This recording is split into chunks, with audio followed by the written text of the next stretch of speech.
Going to take a look at the fifth part of the whole armor of God, which is the helmet of salvation. In the first part of verse 17, the Apostle Paul commands us to take the helmet of salvation. The helmet protects one's head. In Paul's time, having a helmet to protect the head was normal in the Roman military. The helmet was usually made of bronze or iron, and it was so strong that you couldn't really puncture it without using an axe or a hammer.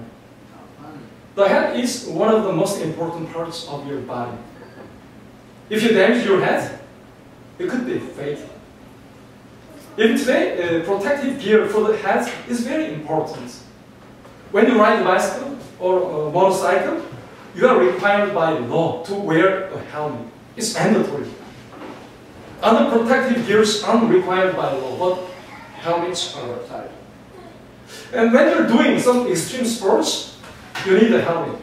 Hockey players and football players are required to wear helmets during their games. The head is one of the most important parts of the body. So players give special attention to protective equipment for the head. So a soldier wearing a helmet was obvious. It was a no-brainer because you were engaging in a life-threatening activity. And without the helmet, you'd be prone to serious injuries or even death. Today's text says that salvation is the helmet. Paul used the language of helmet of salvation. If I were to unpack that, I would say that the helmet of salvation is referring to the assurance and confidence that we have regarding salvation. Paul telling his readers to take the helmet of salvation is like saying you need to have assurance and confidence of salvation. The Bible teaches salvation that comes now and salvation that comes later. Whoever believes in Jesus and receives Him as Lord and Savior is saved right at that moment. This is salvation now, in the present hour. If you received Jesus as your Lord in the past, you have already received this salvation now. Paul tells the people in the Ephesian church that by grace they have been saved through faith. The verb is not in the future tense here. It's in the present perfect. You have been saved through faith. You have salvation now. However, the Bible also teaches the salvation that comes later. It says, we will be saved in the future. Ephesians 4:30 says this, and do not grieve the Holy Spirit of God, by whom you were sealed for the day of redemption. Paul suggests that there would be a day of redemption in the future. He's saying that the Holy Spirit sealed you for the day of redemption. Salvation hasn't come yet. It's a thing in the future. And for that future salvation, the people in the Ephesian church were sealed. This day of the redemption refers to the perfect salvation. You know, when Jesus comes for the second time, all saints will receive the resurrected body, like Jesus. A body that does not rot or fade away. A body that never dies or changes. A perfect body. It will be a glorious body from above. And with their body, they will live in heaven. This is the perfect salvation that is completed. This salvation hasn't happened yet. One day, Jesus will come and perfect our salvation. And that day hasn't come yet. Nevertheless, we have been sealed by the Holy Spirit. And we have a guarantee of the perfect salvation that is to come. So we must remember that there is salvation that happens now and salvation that happens in the future. We have been saved by receiving Jesus and having faith in Him. But the perfect day of redemption hasn't happened yet. That's still in the future. Theologians use the phrase already but not yet to describe this truth about salvation. We have already been saved, but we still live and hope for the perfect salvation that will come in the future. This is the identity of a Christian. We are saved, but we are always focused on future salvation. And the important thing is that whoever receives the salvation that comes now will be guaranteed to receive the perfect salvation that is to come. Believers are sealed by the Holy Spirit. You know, the seal cannot be erased. Sometimes people will seal pigs or cows to sell them. And this seal never goes away. It's permanent.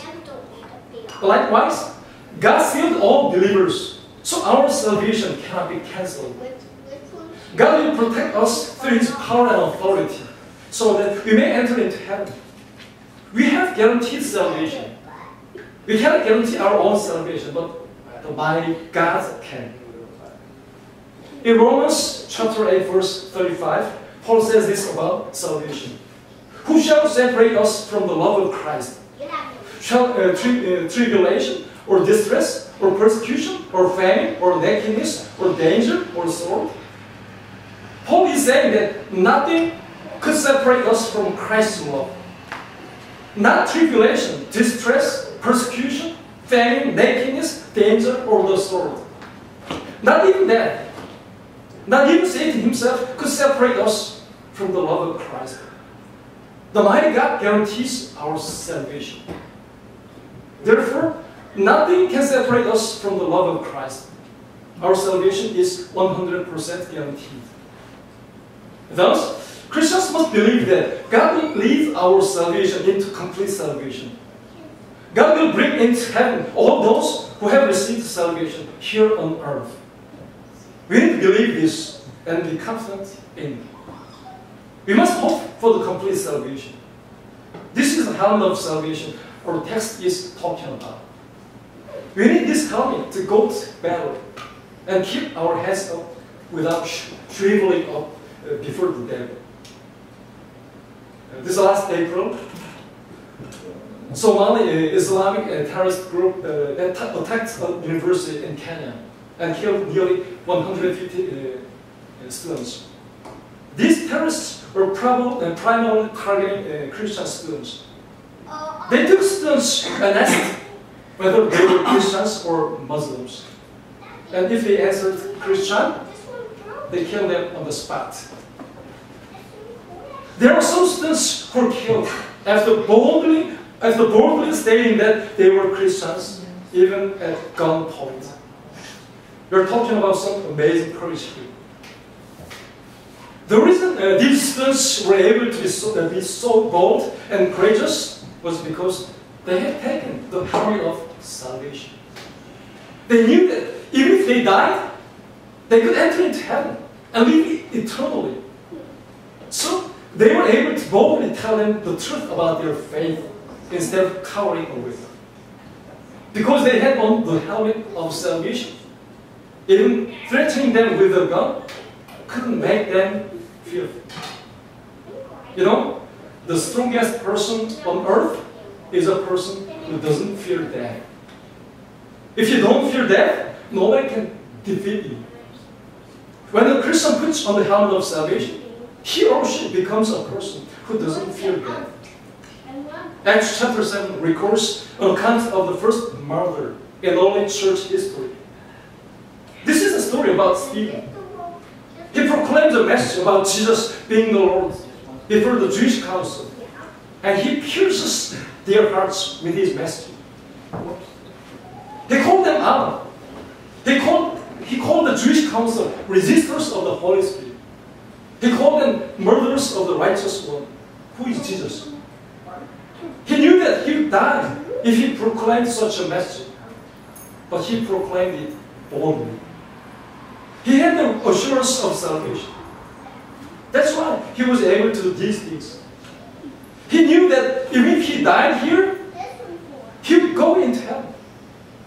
So he didn't fear and proclaimed the message that needed to be heard.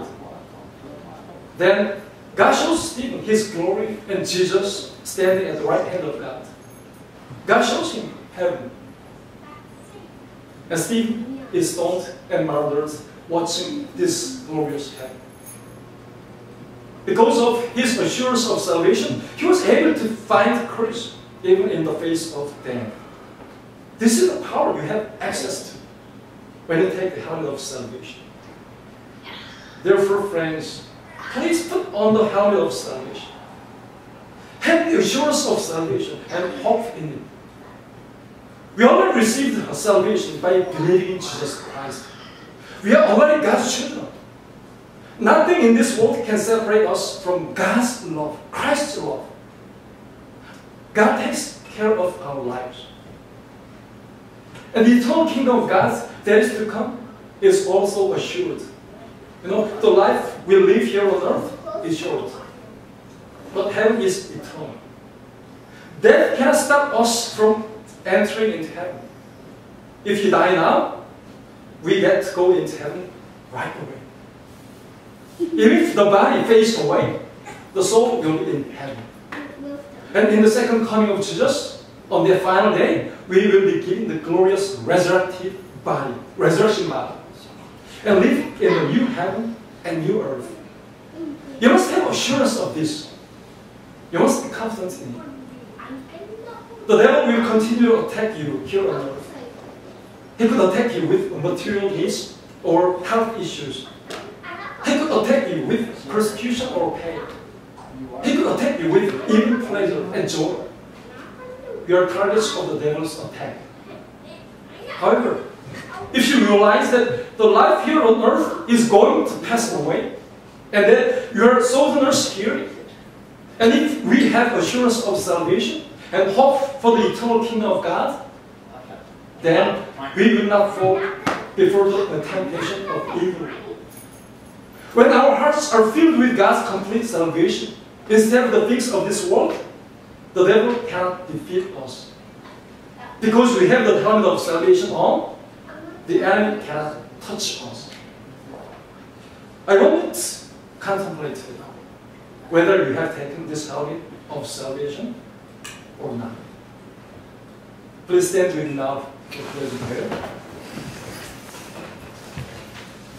Father God, thank you for saving us through Jesus Christ.